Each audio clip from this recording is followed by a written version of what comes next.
Asher and Pipeman on W4CY Radio.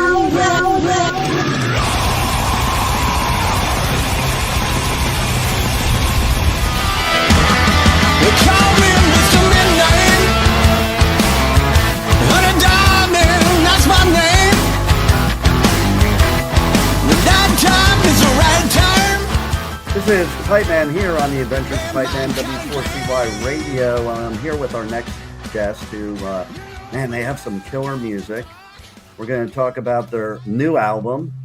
And, you know, we're lucky to have them today because they're in Oklahoma, kind of like it is here in Florida. We were supposed to talk to them the other day, and Mother Nature would not have that happen. So now Mother Nature's happy with both of us because neither one of us have any storms, which is very rare, especially here in Florida. I mean, we have a storm 3 to 4 o'clock. You could set your clock by it from April till November every day. So we're blessed today to have Steve Harris from Hillbilly Vegas on the show. How are you? Hey, I'm doing good. How are you? Good. And I love the name of your new album too, A La Mode. Yeah. As somebody who is a chocoholic and sugar addict, like that, that's the first thing I think of. Like, that's a pretty sweet band. That's right. That's what it's all about. You know, I did a French magazine interview the other day, and they wanted to know, because to them it means something totally different. And I said, well, yeah, to me, it means you see somebody coming around with some ice cream on top of your pie. So those are good times. So no doubt. Like, I love that too. You know, when you have different languages and different things have different meanings to them. Yeah. You know, I got laughed at once because our studio, up until recently, for like 18 years, was in Wellington, Florida, which is a big equestrian community.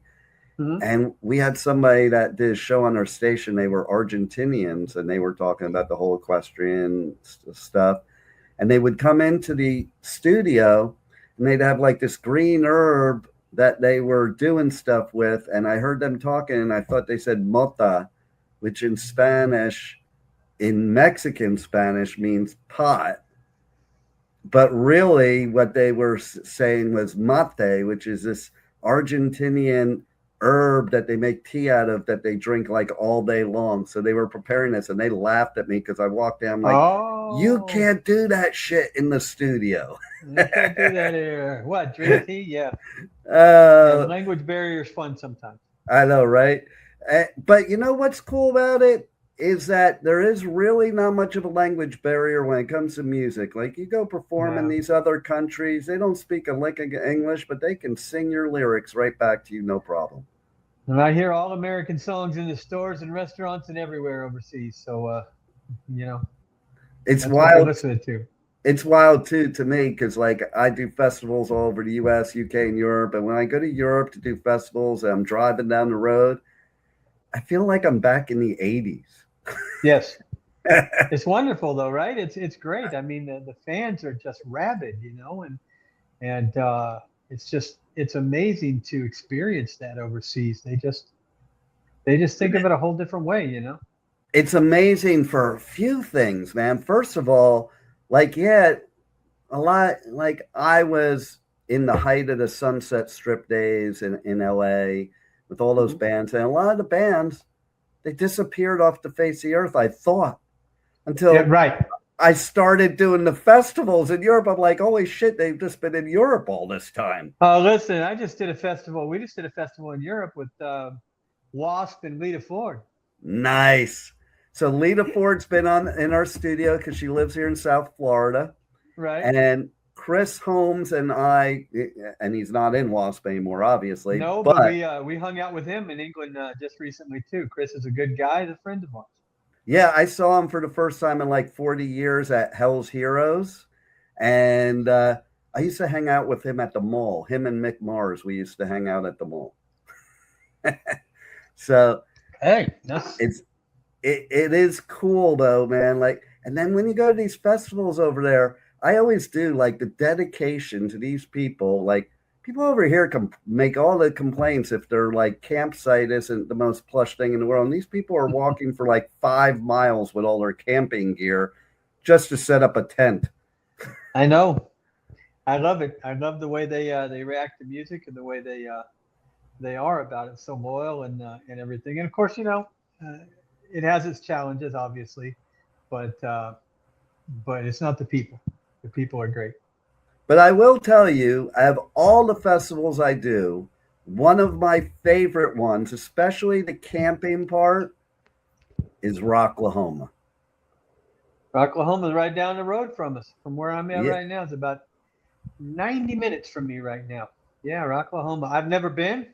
Really? No, I don't want to spend 3 days outside in the summertime. I'm not interested. I live here. Right? Exactly. That's same for me, like here in South Florida. But man, that campground is insane though. Like they have actually literally this local strip club has a big site. And so at the end of the day, after the headliners, there's a strip show out in the campground. There you go. There's like all kinds of shenanigans. It's pretty wild. I'm People surprised. lose their minds when they camp. I know. I'm surprised that they had, since you're Oklahoma based, they haven't invited you to play that festival because I think you would fit right in. We've been invited a couple of times. Unfortunately, it always interfered with something else that we were doing.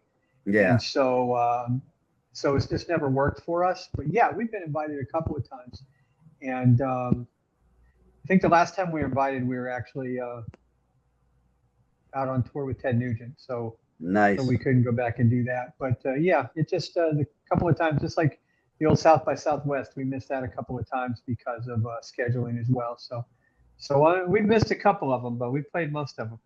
Well, there you go. And so tell us about this new album. How is it the same? How is it different from stuff you've done in the past from you as the artist? How do you look at it?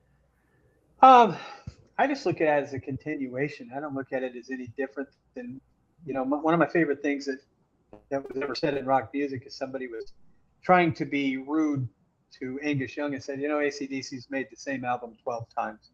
And he said, no, you're wrong. We've made it 14 times. So I wouldn't say it's the same album, but I would say it's the same us. It's like a continuation of a story or a continuation of anything. You learn more, characters change, perspectives change sometimes, but it's still you. And so it's, at the core, it's still us. Got some different influences in the band now, some guys that are new to this album. They've been in the band the last couple of years. And so they bring a different story to things, but it's all our story and it's all character driven. And just like TV shows and things like that, new characters come and go and things like that. And so you just continue the story and let their experiences and their perspective have a piece of it too. So I would just say it's a continuation of what we've always been, I love that. See, because the way I look at it is a true musician doesn't necessarily change. They evolve and just get better. Sure. And truly, I don't want to change. I like what we do. I just want to make sure that we do it the way that we feel good about it and the way that we want people to hear us. And as long as we do that, I'd say the biggest difference this time is that we didn't go to a recording studio. We didn't have any producer helping us on anything or input or anything. We did it all by ourselves in our own studio, produce everything. We just did it ourselves. There's no outside influences this time. I would say that's the biggest difference if there's anything. I think that's the beautiful thing about nowadays, right? That you as an artist can make it sound exactly what you like. Unlike, like I think of Metallica and when they did Kill 'Em All, that they couldn't even go in for the mix and have any say in the mix of the album. And I'm thinking the artist should have all the say. No, and normally that doesn't happen. We've been there too quite a few times. That's why we got out of Nashville. Because, I listen, I have no problem with Nashville. It's not for us. I mean, it's a machine there. It's a factory.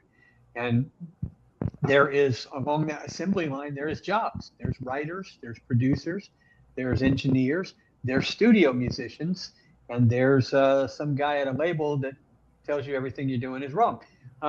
And so if you interrupt any of that by writing your own songs or playing your own instruments or wanting to self-produce or any of that, they suddenly don't like somebody being taken off the line, because that's how they make their living. You know, it's like Pittsburgh and steel, Nashville and music. It's just a business. It's a factory city if you really think about it for music, and it just didn't work for us. And so the first album we did with that label in Nashville, we left, thought we had a really good product, and when we got the finished product, it had studio musicians and studio background singers to it, and things that we never even heard. And that happened to us a couple of times, and then finally we said enough of this, and we're not doing that anymore.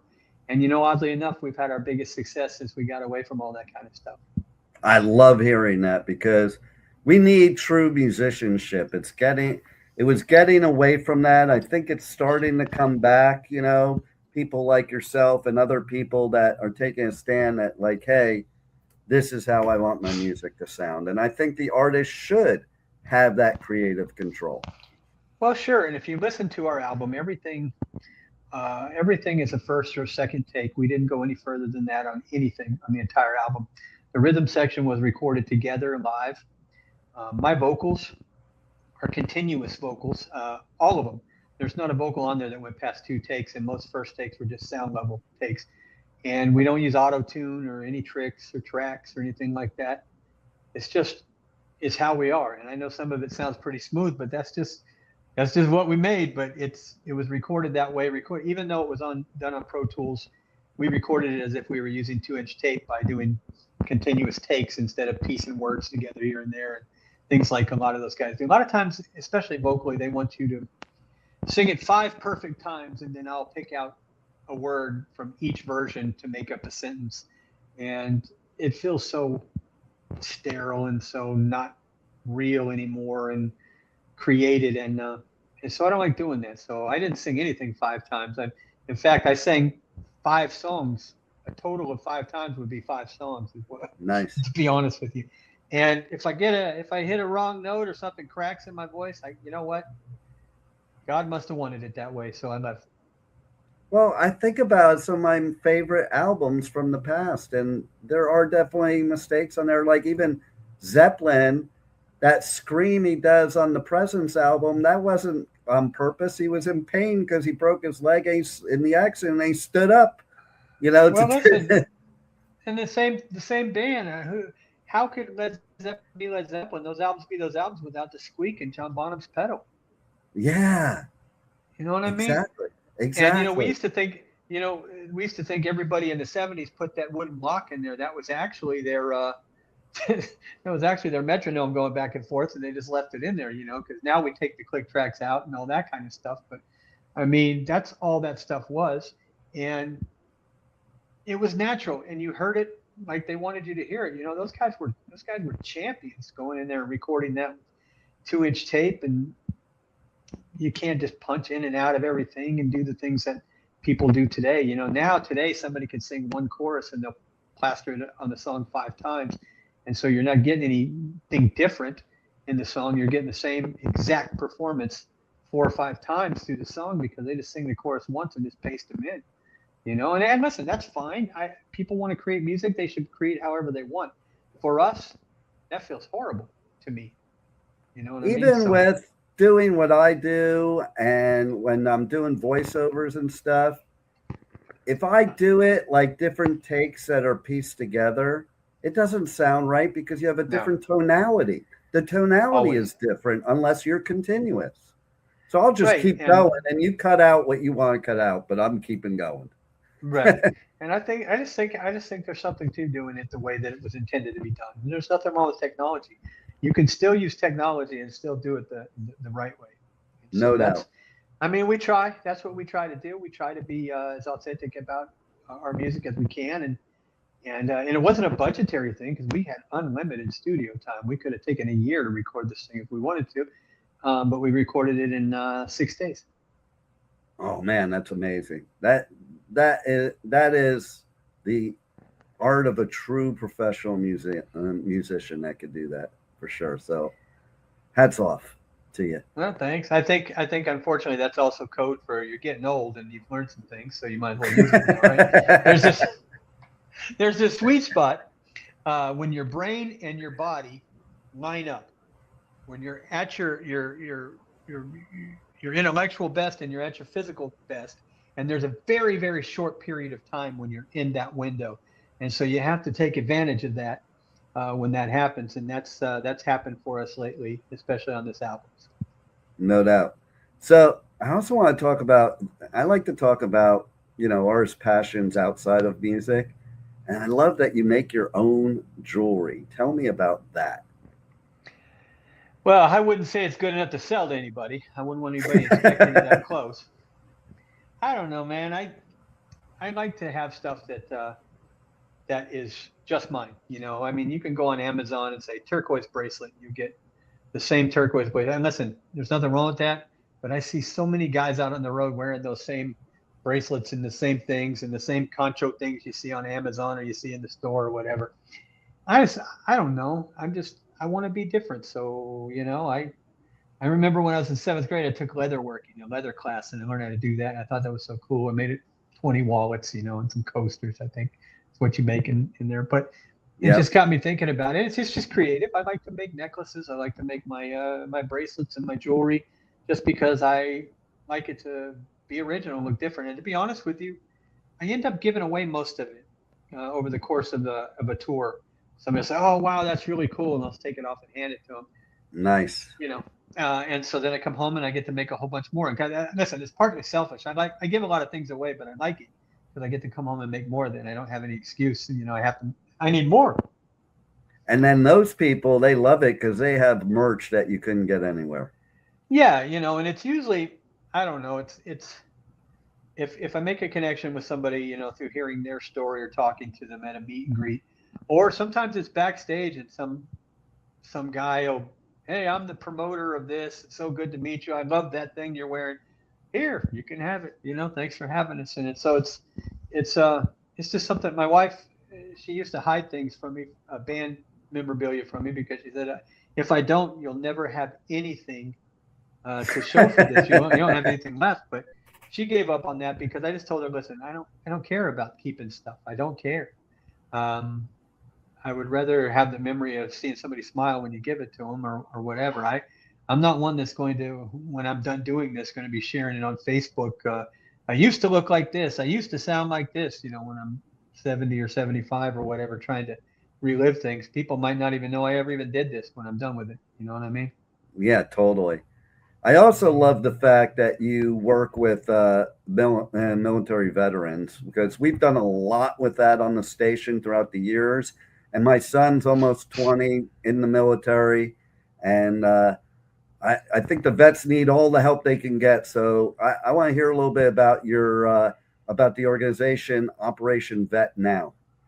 Okay, I'll tell you about them, and I'll start with how I came to Operation Vet Now. My brother-in-law, Garrett Spencer, he's a retired command sergeant major. His son, Jackson, just graduated from OU Law School last Sunday. He's a officer now, and he'll be working in Washington D.C.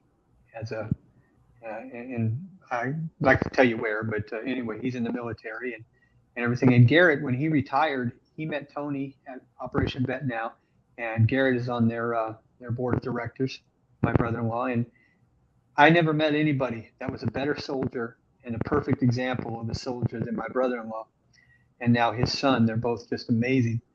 And I just thought, if they're part of that organization, I want to be part of it. And Operation Vet Now, they mostly just, they're just really about camaraderie. They take care of their guys. They do it through music. A lot of them get together and just jam, you know what I mean, and play music together. They do rides, and they just want to make sure that they're there for each other when they're at home and dealing with things that only they can deal, that they know about, obviously. Yeah. And those guys, I can't pretend to even know what they've seen and what they've had to do the last 25 years that we've been, involved in things overseas and what have you. And so I think it's a great organization. And so we've always been pro-vet because there's veterans in all of our families. But I will tell you, there's something very special about the way that that they help each other in the way that they look out for each other and take care of each other and make sure that they're good to go back to their families and they have some place to talk and have a good time and just forget about some of that stuff and just bond with guys. And so, to me, the greatest thing you can do is help people get past some of the things that they've done and make them feel better at home.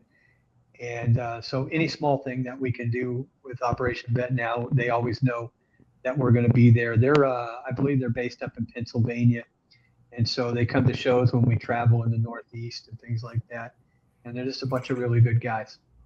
I love it. I love hearing that because, there's good organizations, there's bad. As you probably know, there's a lot of political between the vet organizations. They all like to fight with each other. And it's like, man, you're all on the same page, man. Work together. I know. We got involved with a couple of them in our past that we wanted to be involved with. And unfortunately, we found out that they were more about fundraising and less about helping. And so we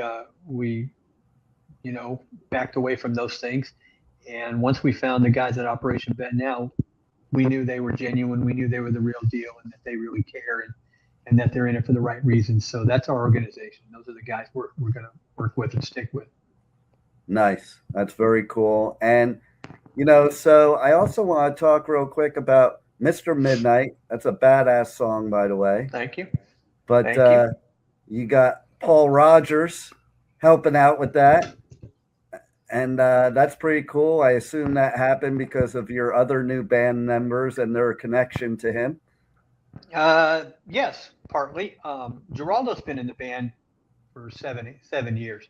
But before that, and well, actually even now, Geraldo has been a touring member of Loverboy since 1988. And Paul Dean, the guitarist of Loverboy, his solo band, Geraldo was in that with him. And so in the 2000s, Geraldo started doing gigs with Paul Rogers in his solo band. And then Todd, who actually started in Paul's solo band as well, and then has been the bassist for Bad Company since 2011 or so, something like that. Yeah. And so he's the second longest tenured bassist in their history next to Boz, the original guy. And so, when those guys came to the band, obviously there was a line of communications that we could use if we wanted to.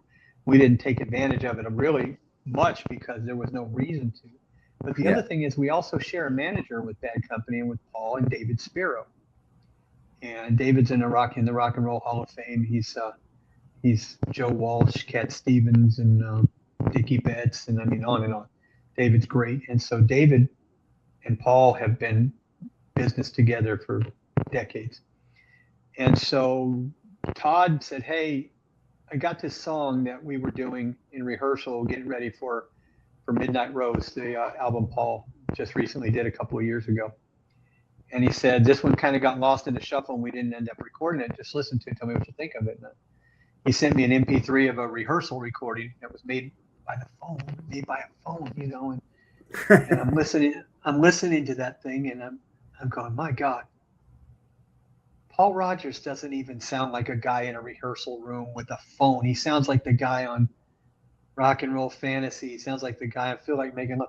He sounds amazing in a rehearsal room on a phone, man. And I'm listening, I go, wow, and if that's as far as the thing went, just to hear Paul in a rehearsal room, I was thrilled to just be a part of that little fly on the wall moment. And Todd said, what do you think about doing that song? And I said, well, I think that for you guys who are just playing the music, no offense, but that's no pressure for you guys, But if I got to sing something that Paul wrote and that I just heard him sing, we'll see how we do. But luckily, I'm not afraid of anything. So I said, yeah, let's give it a shot. So we put it together. And I talked to David, our manager. I said, hey, Paul sing on this? And he said, yeah, I think he would. He said, let me send it to him. And Paul loved it. He said, that is fantastic. He said, they don't need me to sing on it. It's great. But he said, but we want you to sing on it. And so Paul, he put his vocals there and sent it back to us. And to be honest with you, when he sent it back, I would say we sat in the truck and listened to just that little section that he did. Where am I at? Right there. Just that little section that he did probably 20 times in a row, not the whole song. Okay, let's hear that again. It's just one of those things, a little fanboyish at the moment, but once we got used to it, it just felt really cool to have Paul come in and knock out this really cool line. And it's his song. And he said he was really kind of disappointed that song got lost because he really wanted it on that solo album. But if it couldn't make it there, he was really happy that it ended up where it has. And so then Paul and I exchanged some emails, and he was really, really lovely guy. And I love hearing that. And yeah, because he's far away from me. He's in Vancouver. He's in Palm Springs, I think, in the wintertime in Vancouver area, Canada, for the summertime. And so he and I became kind of pen pals for a bit. He's just been a really great guy to get to know a little bit, and way more down to earth than you'd expect one of the greatest rock and roll singers in history to be. But I guess that's why he's made it as far as he's made it, because he's a good human being. That is what I say all the time, because I've done over 3,000 music interviews, but I've interviewed icons, and they're almost all of them are down to earth. Like, they don't even have any idea that they're like this legendary icon. They kind of do, but they don't act like they do. They don't think about it. They just them. Well, I can give you a little insight, and I'm no icon, obviously, but I can give you some insight on that. When you're in the middle of the bubble, you don't know really what's happening around you. You're just doing your work. And it's always a big surprise when you find out, oh, really? I told Paul, I said, for me, I wasn't of the age group for Elvis and Ed Sullivan and the Beatles and all that stuff. I mean, I love the Beatles. I love Elvis, don't get me wrong, but I didn't have the life-changing moment like a lot of those guys, like Paul did when he heard Elvis, or like when he watched the Beatles on Ed Sullivan or whatever. But for me, I told Paul, my Ed Sullivan Beatles moment is when I heard you for the first time. And I thought, that is what I want to do. That is amazing. And he said he couldn't believe somebody thought of him that way. And I was thinking, how can you not believe somebody thinks of you that way? But right. It's a perfect example of what you're saying. You know what I mean? Because when you're in the bubble, you don't know. You don't know. The most surprising thing to me is, we've had 4 top 20 and now a top 10 and a top 12 single in America, and 8 of them overseas. And I don't even think about it. I don't think that people know anything. And then you see them lined up to see you 4 hours early at a venue, or you see the first 40 rows of people singing your lyrics back to you, and you go, wow, how do they know that? And then you're like, oh, how they know that? They've heard it. And so to me, it's the same thing. I'm always surprised. I'm like shocked. You know what I mean? But I say 400 or 500, 600 people right in front of me singing along, and the other 1,000 kind of going with it too. But I guess you just kind of get insulated, and you don't really know what's going on like that. You know what I mean? And I even add to that. I just think because those are the people that are in it to become musicians, not rock stars. So they don't give a crap about the whole rock star thing. They just want to play their music. Well, the rock star thing is very short-lived and fades very fast. And a lot of people, like you said, a lot of bands you think are gone, you don't realize, hey, there's a band I loved in the late 80s, early 90s that I thought disappeared, and I found out they're in Europe all the time. And that's Little Caesar. Do you remember them? Yeah, I remember them. I love that band. They were fantastic, and they're still cranking it out overseas. I had no idea. So, I mean, the rock star part, when they're in America on MTV all the time, that kind of fades, but the working musician part, it still goes. You lay that foundation right, and you can do it for a long time. There you go. And my first concert, my first was Beatlemania, but I don't count that because it wasn't actually the Beatles. But my first concert was Loverboy opening for Journey. So you mentioned Loverboy. It took me right back there, 1979, I think it was. All right. All right. And listen, those guys, we were just recently with them and not playing with them. We just went backstage and hung out with them when they came through Oklahoma. And Mike Reno and Paul Dean have been just amazing friends to the band. They call when we're on the road. They'll call us and just congratulate us on the new single. Like Mike Reno just recently called us and said, hey, man, love the new song. Congratulations. And we hung out with them backstage when they were in Oklahoma, and they were just the sweetest guys, and they've been very supportive. And yeah, they're iconic guys because they've just kept working. You know what I mean? They just keep work, and that's and they sound amazing. I'm telling you, they sound amazing. I was just in awe of how much they sound like their records still. Mike, you know, I know they tune down, but they do it in a smart way. You can't hardly tell. If you're not a musician, you can't tell. And Mike hits everything though. And I asked, because I can be a little bit, you know, inside baseball, and I'll tell you because I know you won't mind. But I asked, I said, is he using any tracks or anything? Not a one. Nice. Even on what's that one that he hits that? He hits that huge, incredible note. Is it Turn Me Loose? I can't remember, but anyway. Is it Working for the Weekend? No, Loving Every Minute of It. He hits this incredible high note and Loving Every Minute of It on the album, and by God, he hit it live too. And so those guys, they work, they still sound great, and they are just fantastic. So there's some like that. Yeah, there is. You know, there's some that aren't like, you know, listen, one of my favorite bands ever is Slayer, but Tom can't hit those notes he hit in the 80s when he was screaming. He just does the growl now. But then I saw it last year at Hellfest, the Scorpions, and Priest played too. I thought the Scorpions blew Priest away. Like, they were so good. It was amazing. Yeah. And that, well, I'll tell you another one is Ted Nugent. We spent 2.5 months with Ted on the road, and unless you told me what his age was, I would have no idea. I ended up, we got along really good with Ted. He's just a music encyclopedia and such a good guy backstage, and whatever his outside personality is, I'm not here to talk about that. I'm here to talk about the musician. Yeah, who cares anyway? You know, that's usually bullshit. You know, and what I'll tell you is that he's not one of these guys who wants you to be terrible opening for him. He wants you to be great. And when he heard us after the first night, he gave us the same dressing rooms that he had, the same catering. He let us use his crew, lights and sound, everything. Didn't throttle the lights, the sound, none of that. And then I ended up, the last month of the tour, I ended up singing with Ted every night, going out and singing a song with him. And what I can tell you about that guy is that when you're standing next to Ted, there's this incredible vibration, this heat, this energy. And I would have never believed it if you just told me about it. But when I stood next to him every night and sang next to the guy, you could feel this energy and this heat. It's just, I can't even describe it, you know, coming off of that guy. That was just like amazing. It was like electricity. You could actually feel it standing next to him.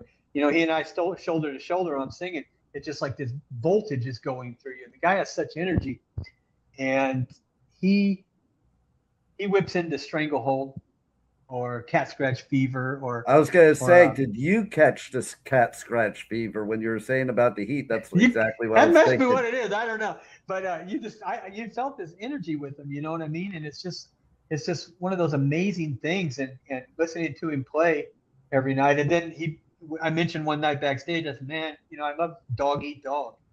And he said, you know what? We'll play it tomorrow. And they played it the next night. Oh, it was badass. You know what I mean? And so no, those guys that still do it at a high level, there's just a certain amount of energy inside them. And like I said, my long explanation was just that he has that energy too, but you can actually feel it radiating off of him, you know? Wow. So very strange. See, I love hearing that. I love hearing that, because forget all the hate on any artist for any reason or whatever. Right. I've found that artists are just normal, down-to-earth people that happen to play music. Most of them are, yeah. You know, you run into some of those guys that think highly of themselves, but I think those are the ones you were referring to, though, because that's how I grade the ones that were rock stars for one song 20 years ago and still think they're a rock star today. Those are the ones. They wear their Halloween costume from the moment they get up in the morning until the moment they go to bed, and they can't go out without it. And it's always like they're ready to go trick or treating, even when they're walking into McDonald's or something. You know what I mean? And God love them if that's what they want to do. I don't have the energy, man. You know, I like these guys that just get up and act like regular people, and then they take their lunch pail and they go to work. You know what I mean? And that's really, it's all the same stuff, no matter what line of work you're in. You got to go to work. And you come across a lot of guys that do it right. And, you know, I'll tell you another one, Uriah Heep. We played with those guys overseas, and those guys are freaking amazing. You know, such nice guys and just such a band. And a couple of the guys, I think the singer's the same one since '85, and the guitarist is the original guy. And wow, I'm not well versed on Uriah Heep. I'll be the first one to tell you, but I will tell you this: what a joy hanging out with those guys and playing with those guys and just spending time with them. Such nice guys. You know, See, I love hearing that stuff. You yeah. know, I think the listeners need to hear that. It's like one of my favorite interviews ever, and I've interviewed them 3 times, is Leonard Skinner, because they're just good old boys, and like they're laughing through the whole interview. Like it was just like they were just having a good time, man. They have no clue they're Leonard Skinner. You know, they're just having a good time. Look, man, this ain't real life anyway. This is just all make-believe, made-up stuff anyway. So we might as well smile and have a good time through it, right? We get to do something that is completely absurd if you think about it. What we do, it's goofy, but right, people like it. It's fun, you know. Hey, and more power to you, because I played drums, I played guitar, and I sang at thrash metal, and I sucked at all 3. So the fact that you can be doing this stuff and giving us great music, I always like. I tip my hat to musicians like you, because it is not an easy road for sure. No, it's not. But I guess musicians have this mute button when it comes to getting kicked in the stomach or getting knocked down, because we don't seem to feel it. We don't seem to notice it. Yeah. You know, my wife said to me years ago, she said, "I don't know how you do it. I don't know how you stand it. You get knocked down all the time, and you never even seem to notice it. It drives me crazy." And I don't notice. If you did, you wouldn't be able to do it. And exactly. Of course, you get disappointed, but you have to be a forever optimist to be a musician in the first place. True story. True story. Anything else you want to share with the listeners we haven't covered yet that you got going on 2026? No, you know, we're getting ready to go back out on tour, I believe. Towards the end of July, and it'll go through November in America, and then we'll be overseas in early 27 back over there again. And the reviews for the album have been very good. I think that makes me so happy, because you don't decide what you are, the people do. You don't decide what kind of music you play, people decide. And so we've been very, very fortunate that people are playing the songs. Radio has been great to us, and I just want to thank everybody for listening, and thank you and all the people in the media who have been so kind to us and have let us share their air and talk about what we do, and appreciate it very much. Well, thank you for giving us great music, because it is great music, and everybody needs to check out A La Mode, get the new album, get your merch, find out your tour dates, all that stuff, and support you guys, because you guys kick ass. Thank you so much. I appreciate you very much. Had a great time today. Thank you very much, and thanks for being on the Adventures of Pipeman. Thank you for listening to the Adventures of Pipeman on W4CY Radio.